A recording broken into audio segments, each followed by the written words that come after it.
परमेश्वर के लोगों, अब ये समय है कि हम और आप थोड़ी देर के लिए आज की शाम को खुदा के कलाम को देखें और पवित्र शास्त्र बाइबल में से पढ़ने के लिए भजन संहिता की पुस्तक उसका 90 अध्याय निकालेंगे। परमेश्वर के पवित्र वचन में से पढ़ने के लिए भजन संहिता 90 अध्याय और 90 अध्याय के 9 पद से 12 पद तक पढ़ेंगे। परमेश्वर का वचन क्या कहता है? क्योंकि हमारे सब दिन तेरे क्रोध में बीते जाते हैं, हमें अपने वर्ष शब्द के समान बिताते हैं।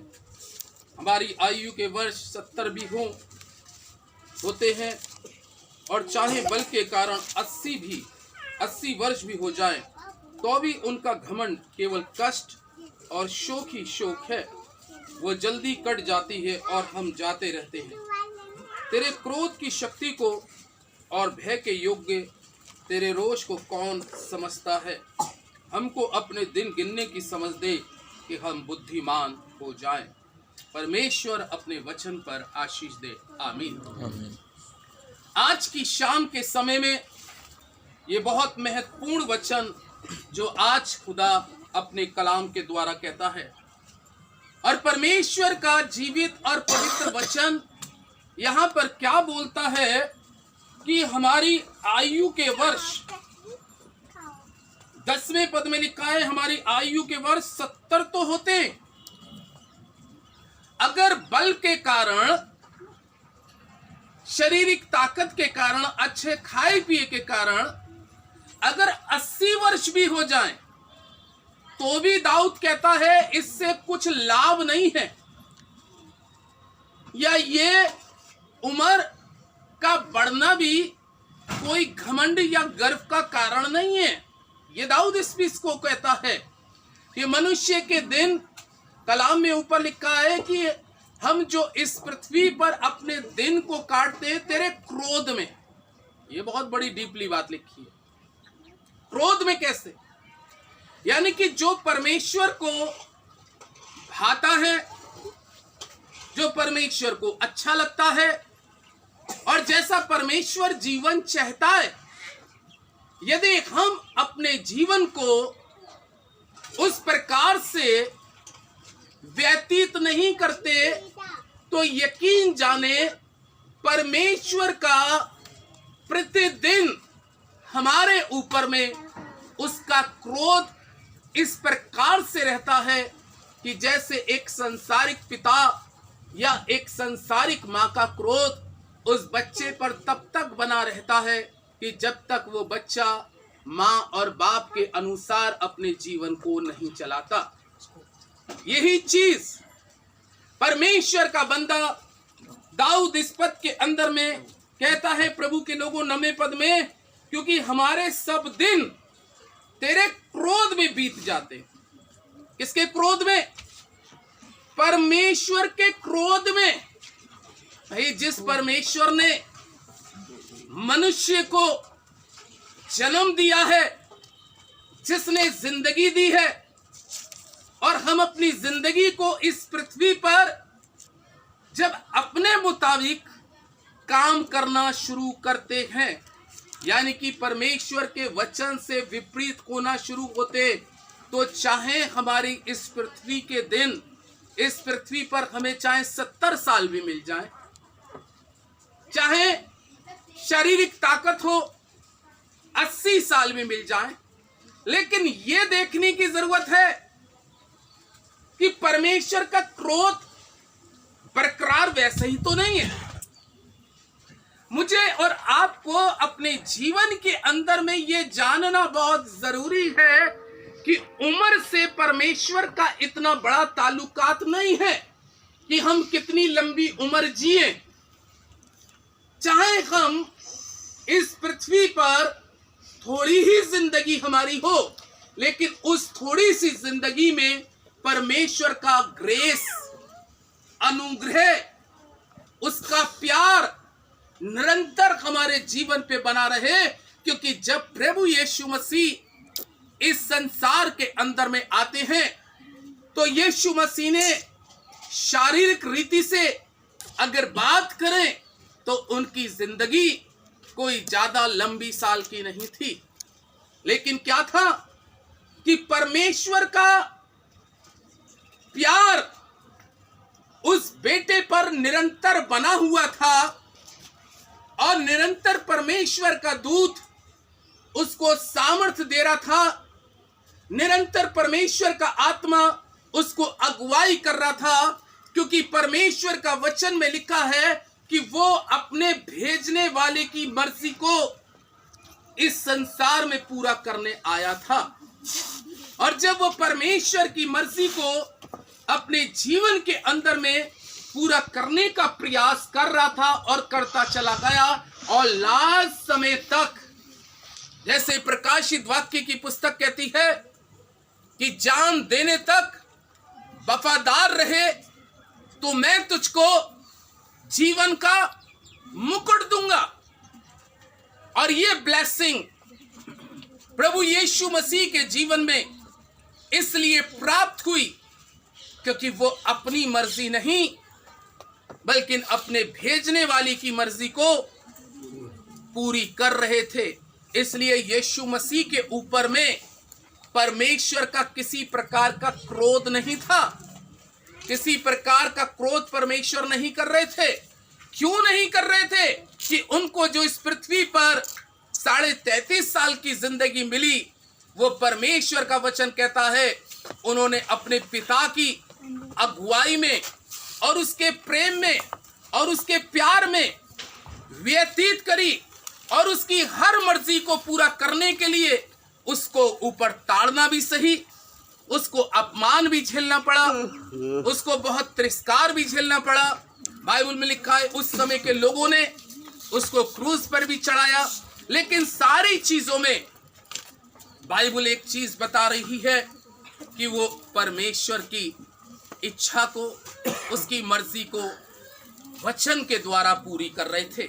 लेकिन जब हमारी और आपकी बारी आती है, या जब हम अपने आप को और आपको देखते हैं, तो क्या कह रहा है 9वें पद में? क्योंकि हमारे सब दिन तो तेरे क्रोध में बीते जाते हैं। हम अपने शब्दों के समान बीतते हैं, हम अपने रोज वो शब्द निकलते हैं, रोज पश्चाताप के शब्द निकलते हैं, लेकिन वो रोज शब्द क्या हो जाते हैं? वायु के समान खत्म हो जाते हैं, पानी के बुलबुले के समान खत्म हो जाते हैं, मुरझाई हुई घास के समान, फूल झड़े हुए के समान खत्म हो जाते हैं। यानी कि जो हम शब्दों को भी बोलते हैं, उस शब्दों को भी हम अपने जीवन के अंदर में पूरी तरीके से स्वीकार करके उसके अनुसार नहीं चल सकते। इसलिए वो 10वें पद में कहता है हमारी आयु के वर्ष 70 तो होते हैं, चाहे बल के कारण 80 वर्ष भी हो जाएं।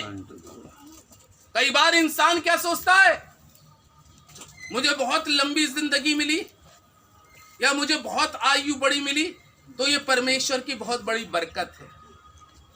परमेश्वर के लोगों, अगर अधर्म के अंदर में रहकर और पाप में रहकर और बुराई के अंदर में रहकर हम 100 साल क्या 200 साल भी जिए, लेकिन उससे परमेश्वर की कोई महिमा नहीं है। ये चीज जानना बहुत जरूरी है। इसलिए परमेश्वर का जीवित और पवित्र और सामर्थी कलाम कहता है, तो भी उनका घमंड करना केवल कष्ट और शोक ही शोक है, और वो जल्दी कट जाती है और हम क्या होते हैं? जाते रहते हैं। उनका भी अगर आपने 70 साल या 80 साल भी जी लिए, लेकिन परमेश्वर का वचन कहता है कि अगर वो 70 और 80 साल भी उसमें कोई परमेश्वर की किसी प्रकार की महिमा नहीं है, वो 70 साल यदि हम इस पृथ्वी पर जीने के बाद में भी परमेश्वर की मर्जी को या उसकी इच्छा को या वचन को हम नहीं पहचान पा रहे, तो वो 70 साल भी हमारे इस पृथ्वी पर व्यर्थ है। 80 भी हो जाए तो भी व्यर्थ है, क्योंकि उससे हमारी आत्मा को कोई लाभ नहीं है। शरीर बेशक इस पृथ्वी पर चल रहा है, लेकिन अजीजों, इस प्रेयर मीटिंग में जब हम यादगारी मीटिंग को लेते हैं तो हमें आत्मा की चिंता करना बहुत जरूरी है, क्योंकि कलाम में लिखा है ये तो शरीर जो है मिट्टी है और अंत में मिट्टी ही में लौट जाता है। तीसरे पद में कहता है कि ये शरीर तो मिट्टी है और आदमियों का, औरतों का शरीर दोबारा काय में मिट जाता है, मिट्टी ही में चली जाता है। इसलिए इस मिट्टी के शरीर को 70, 75, 80 साल इस पृथ्वी पे जीने पर भी अगर आधर्म में है तो उस पे घमंड करना भी बेकार है। ये बात राजा दाऊद कहते हैं। इसलिए परमेश्वर का वचन, एक आयत देखते हैं, कई इंसान सोचते हैं मैं 70 वर्ष का, खुदा बाप मुझे 80 साल दे दे, मुझे 100 साल दे दे। एक आयत को और देखेंगे, यशाया नबी की पुस्तक, उसका 65 अध्याय, यशाया नबी की पुस्तक, उसका 65 अध्याय और 65 अध्याय का 20वां पद में आपके लिए पढ़ रहा हूं। और 65 अध्याय के 20वें पद में बहुत अच्छी बात यशाया नबी के द्वारा लिखा है। उसमें फिर ना तो थोड़े दिन का बच्चा और ना ऐसा बूढ़ा जाता रहेगा जिसने अपनी आयु पूरी ना की हो, क्योंकि जो लड़कपन में मरने वाला है वो 100 वर्ष का होकर मरेगा, परंतु 100 वर्ष का होकर पापी क्या है, श्रापित ठहरेगा। हालेलुया, कितनी अच्छी बात लिखी है। यानी कि जो धर्मी लड़कपन में मरने वाला था, बचपने में ही मरने वाला था, लेकिन खुदा के साथ चलने पर, वचन के साथ चलने पर, लिखा नहीं है 20वें पद में, फिर उसमें ना तो थोड़े दिन का बच्चा और ना ऐसा बूढ़ा जाता रहेगा जिसने अपनी आयु पूरी ना की हो, क्योंकि जो लड़कपन में मरने वाला है वो 100 वर्ष का होकर क्या होगा, मरेगा। कितनी अच्छी बात कही है। यानी कि जो लड़कपन के अंदर में मरने वाला था, लेकिन जब वो परमेश्वर के वचन के अनुसार जीना उसने आरंभ शुरू किया, तो जो लड़कपन में मरने वाला था उसकी उम्र कितनी चली गई, 100 वर्ष चली गई। जैसे हिजकिय्याह राजा के लिए दूसरे अध्याय, दूसरा राजा 20 में लिखा है, उसका मरने का समय निश्चित हो चुका था, पुस्तक में लिखा चुका था। इसी यशाया ने भविष्यवाणी कही कि तू नहीं बचेगा, लेकिन उसके बावजूद भी वो क्यों 15 साल उसको लाइफ में और मिल गए, क्योंकि कलाम में लिखा है वो परमेश्वर के भय में चल रहा था, परमेश्वर के वचन को अपने जीवन में हर प्रकार से पूरा कर रहा था और वचन के लिए जी रहा था, वचन में आगे बढ़ रहा था। इसलिए बाइबल में लिखा है उसको 15 साल और इसलिए मिल गए कि वो वचन में था। वचन में जिंदगी है, परमेश्वर के वचन में जीवन है, और उसको 15 वर्ष मिल गए। और यहां पे यशाया नबी कितनी अच्छी बात कहता है कि जो लड़कपन में मरने वाला था, जो लड़कपन में मरने वाला था, वो 100 वर्ष का होके मर रहा है। क्यों? क्योंकि खुदा ने उसके जीवन को देखा और जब दृष्टि करी तो उस पर क्या करा, अनुग्रह किया। और कैसा अनुग्रह किया कि इसकी जिंदगी इस पृथ्वी पर बहुतों के लिए बरकत का बाइस बनेगी, आशीष का कारण बनेगी। और इसलिए वो लड़कपन में मरने वाला परमेश्वर उसको 100 वर्ष तक, यानी कि उसकी आयु को बढ़ाने की आशीष दे रहा। लेकिन अब दूसरा व्यक्ति को और कैटेगरी के देखें। एक व्यक्ति 100 वर्ष का जा रहा है, लेकिन उसके लिए क्या लिखा है, क्योंकि जो लड़कपन में मरने वाला था वो 100 वर्ष का होकर मरेगा, परंतु पापी 100 वर्ष का होकर क्या है, श्रापित ठहरेगा। ये बड़ी बात है।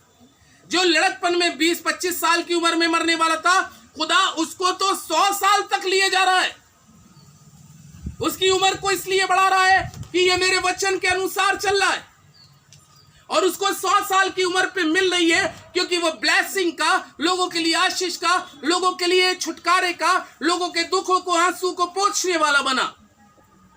लेकिन दूसरे दायरे में एक 100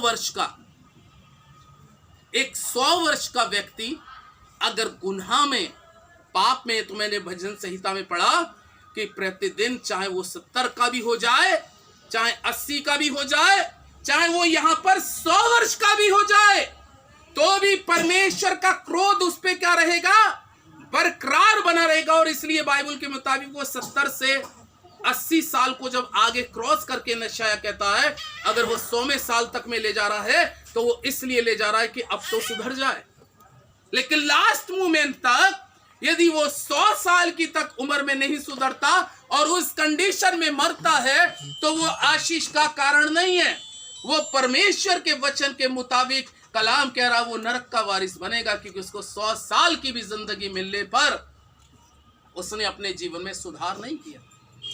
आज परमेश्वर के लोगों, हम सभी को अपने जीवन के अंदर में एक परिवर्तन लाने की जरूरत है। जैसे बाइबल में लिखा है ना, मन फिराओ और क्या करो, लौट आओ। आज चाहे हमारी 80 साल हो या 60 साल हो या 50 साल हो, लेकिन हमें यह देखने की जरूरत है कि 50 साल, 60 साल, 70 साल कहीं परमेश्वर के क्रोध में ही तो हमारे ऊपर नहीं चल रहे। जैसे यहाँ कह रहा है 100 साल का एक गुनहगार 100 साल का होने के बाद में वो तो सोच रहा, अरे मेरे खुदा ने मुझे 100 साल दिए। अरे भैया ये तो पूछो कि तू 100 साल का है, खुदा कलाम कह रहा है 100 साल में रहने के बाद में परमेश्वर का क्रोध तो तेरे ऊपर में निरंतर बना है, तू श्रापित है 100 साल का भी। लेकिन जो लड़कपन में मरने वाला था, खुदा उसको 100 साल का इसलिए बना रहा है, 100 साल की जिंदगी इसलिए दे रहा है क्योंकि वो खुदा की अगुवाई में था, खुदा का अनुग्रह उसके ऊपर में था।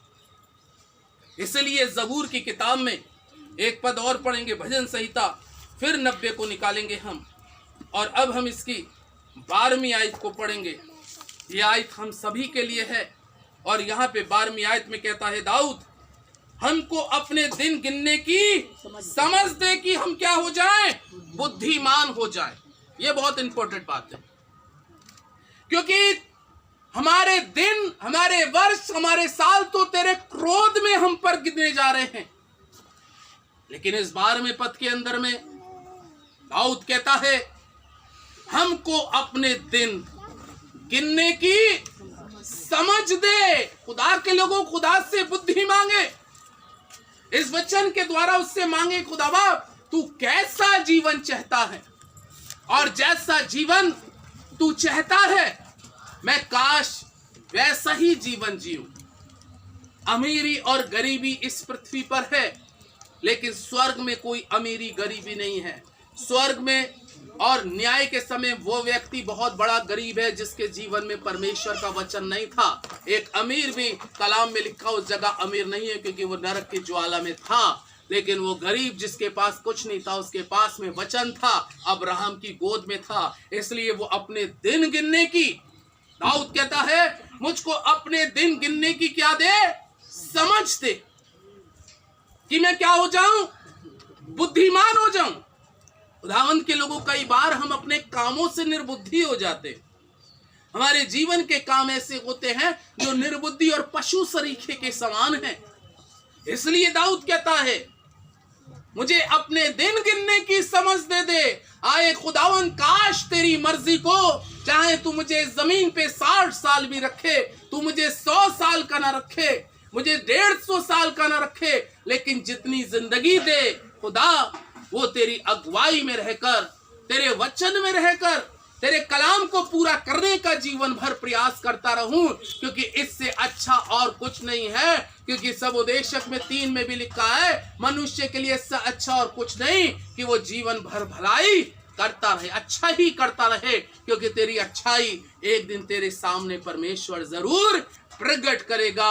आए खुदावन, मुझको अपने दिन गिनने की समझ दे कि मैं बुद्धिमान हो जाऊं। कई बार हम अपने दिनों को ही नहीं पहचान पाते। सुबह निकल के आती है, आज का दिन खुदा ने मुझको किस उद्देश्य से जीवित उठाया, काश मैं उस उद्देश्य को पूरा करूं, और उस उद्देश्य को पूरा करने के लिए हमें वचन के अनुसार हर दिन को एक महत्व दिन मानकर समझ के चलने की जरूरत है। हम 100 साल के भी हो जाए लेकिन खुदा के कलाम से दूर है तो कलाम फिर भी कह रहा है कोई लाभ नहीं है।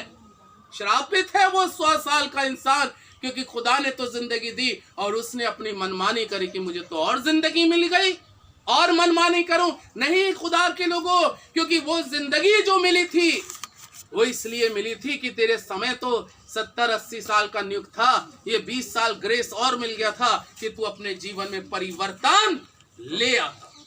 इसलिए दाऊद कहता है, आए खुदावन मुझको अपने दिन गिनने की समझ दे ताकि मैं बुद्धिमान हो जाऊं। खुदा अपने कलाम पर आशीष दे। आमीन।